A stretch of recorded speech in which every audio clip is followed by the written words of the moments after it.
He-Man and She-Ra, A Christmas Special was directed by Bill Reed and Ernie Schmidt. The show opens during a snowy day in Eternia. The first time the twins are together to celebrate their birthday with all our family. Adam and Adora are twins, but they never celebrated a birthday together? Not even when they were like 2? Adora's weird fairy friends from the planet Etheria are helping to decorate. Okay, for the boys, we've got Ram Man and Stratos. Who do we have for the girls? Oh, Perfuma, thank you. Perfect. Do we know our market or what? The preparations have been going on for days. It sure does take a long time to hang up banners and paint stars on the walls. The Queen tells the King about Christmas because he's never heard of it. Christmas? What's that? An Earth holiday? A very special Earth holiday. Must not be that special if you never mention it in the 20 years you've been together. Prince Adam and Man-at-Arms went to Tashi Station to pick up some power converters.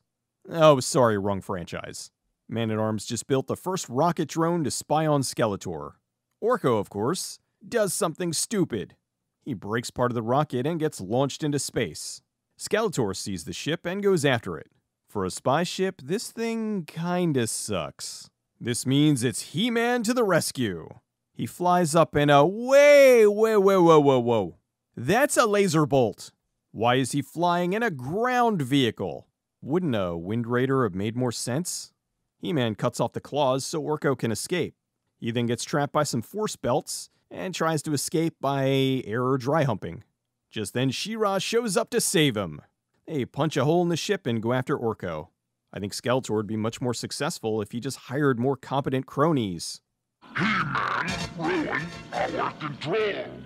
Skeletor's so annoyed he ejects all his henchmen with just one parachute. Oh, that's Skeletor. Orko uses some magic which teleports the ship to another world. He crash lands on Earth? Oh, why is it every time they do one of these, it's a fish out of water story on Earth? They did this with the movie, too. His crash causes an avalanche, but he uses his magic to save a couple of kids. What are you doing out here alone in the snow anyway? Getting a Christmas tree. I think this would have been a more honest reaction. What are you doing out here alone in the snow anyway? Oh my God! Please, God, what is it? I'm going over this way. Orko brings the kids back to the Sky Spy so they can tell him all about Christmas. Man-at-Arms tracks the Sky Spy and finds out it landed on Earth. He tells them he needs a water crystal to power the transport beam, but doesn't have one. Luckily, they should be able to get one back on Etheria. Adora the Explorer changes back into She-Ra. I always thought her catchphrase was weak. He-Man's was... But hers is just... I am She-Ra. It's like the writers just gave up. She's She-Ra. Good enough. It's kind of like Turok's. I am Turok. The kids tell Orko about Santa. The fun part. Let's tell him about Santa Claus. I'll tell him. And sometimes he smells of liquor and cigarettes and looks like my uncle. She-Ra gets Mermista to help her get the water crystal. Mermista sounds baked. A water crystal. Yes, I know where one is, She-Ra. Mermista tells her she needs to distract the beast monster in order to get the crystal. She finds the pool of the beast monster and... Uh-oh. Someone's home. I need about 350. 350. She-Ra fights the beast monster while Mermista gets the crystal. The ground shakes and a giant penis crater appears. Some more craters open, and out come the evil robots, the Monstroids.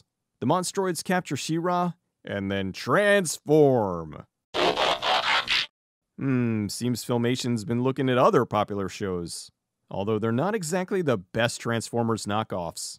They aren't even GoBots tier. The Monstroids leave and She-Ra cuts a hole in the bubble to escape. She-Ra gives Man-at-Arms the crystal. I hope he remembers to stand in the light. Back on Earth, Orko sees the transport beam. What did Zelda Rubinstein say? They stand in the light. Orko and the kids go into the light, which transports everything back, including the tree. The kids don't seem too bothered by the fact that they've been brought to another planet by a flying, high-pitched blue wizard. They don't miss their parents or anything. They just want to get back to Earth for Christmas. Will we be home in time for Christmas? The Queen tells them she's going to have the best Christmas bash just for them. And her kids, too. The great smoking monster tells Hordak and Skeletor to destroy Christmas spirit on Eternia. The next day, what the hell is that?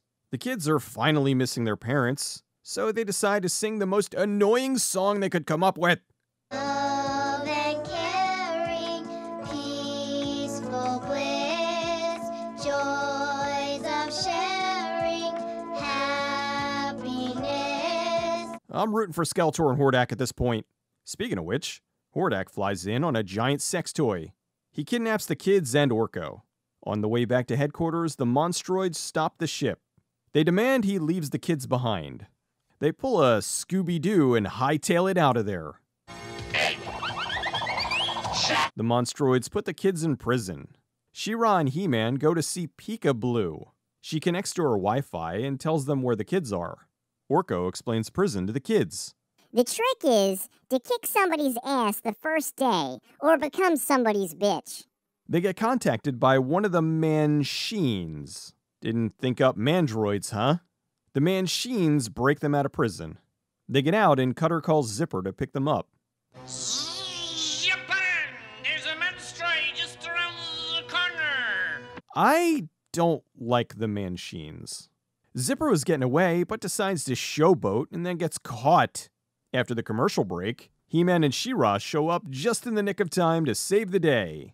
He-Man picks up this giant end table. After the Monstroids are destroyed, the kids find a machine puppy. Skeletor shows up, kidnaps the kids and the puppy, who I'm sure won't be used for comedic relief.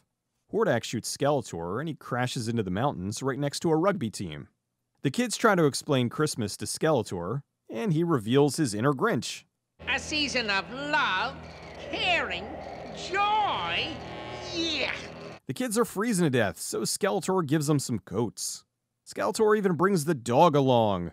Aww. I don't know what's coming over me, but whatever it is, I don't like it.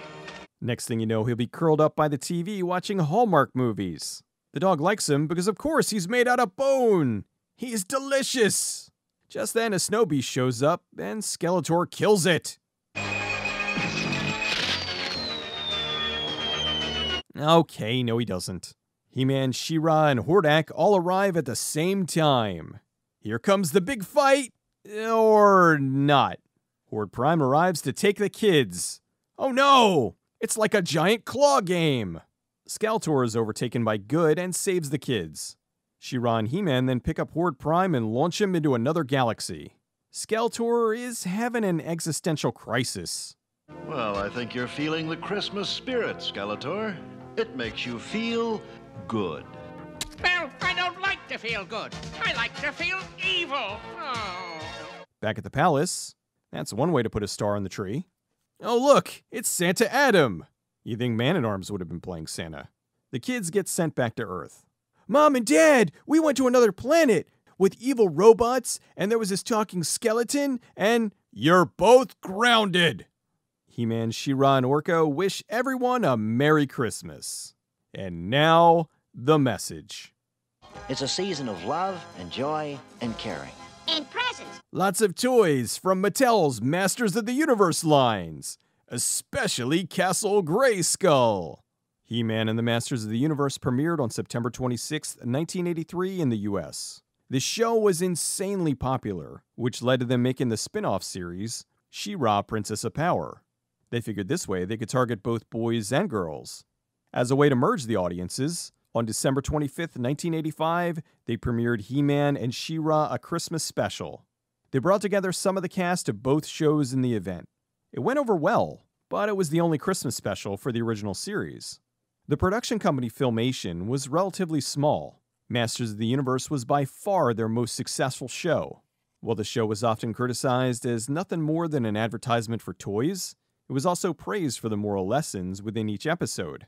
Working on He-Man and She-Ra, they had to be careful not to include any imitatable antisocial behavior. Essentially, they had to be mindful about what their characters did. You often would see He-Man punching, but it would cut to a reaction of a bad guy being knocked back and never showing the actual hit. Also, if He-Man was able to use his sword, it was against a robot or some other non-living thing. One of the staff writers was J. Michael Straczynski. who'd go off to create the outstanding sci-fi drama Babylon 5. Ever since I was a kid, I loved Masters of the Universe. I still have a bunch of the toys. Triclops is my favorite. I didn't think they used him enough in the show. Sure, some of the animation was recycled, and the storylines were at times silly, but I didn't care. Every day I came home from school and watched the show. I didn't really get into She-Ra, not because it was a girl show, but it just didn't have the same vibe. I liked Hordak though, I thought he was a solid villain. The 2002 Masters of the Universe show was cool. I unfortunately didn't see it until long after it was canceled.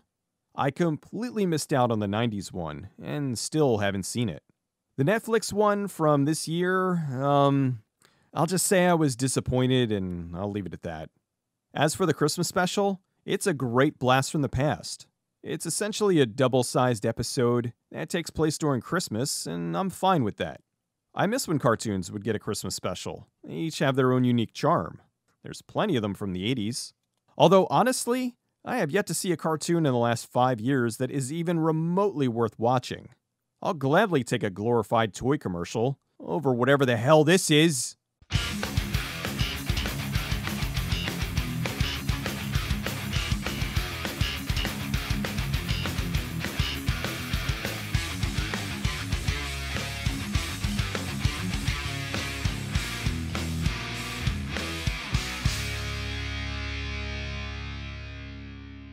Well, I don't like to feel good.